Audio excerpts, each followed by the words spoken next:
ज्ञानोबा सांगतात पाहण्यातून मी पाहिलं बरं का. आपलं जे पाहणं आहे ना ते खरं पाहणं नाही बरं का.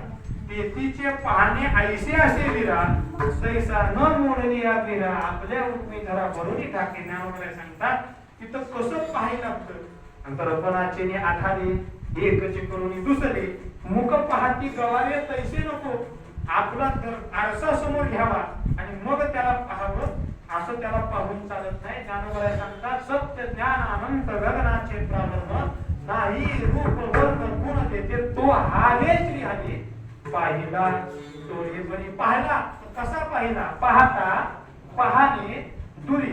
एक असतं ते दृश्य, एक असतो तो द्रष्टा आणि एक असतो ते दृश्य द्रष्टांचा विषय.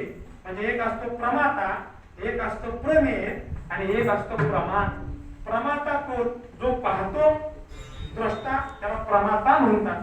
जे पाहिलं जातं त्याला प्रमेय म्हणतात आणि ज्याच्या द्वारे पाहिलं जातं डोळा याला प्रमाण म्हणतात. ज्ञानोबा सांगतात या तिन्हीला बाजूला करून मग त्याला पाहावं लागतं. ज्ञानोबांची बोळे बघा की विश्व सारणी विश्वाला बाजूला सारावं आणि मग मला पाहावं असं नाही. म्हणजे सगळं मीच आहे. विठ्ठल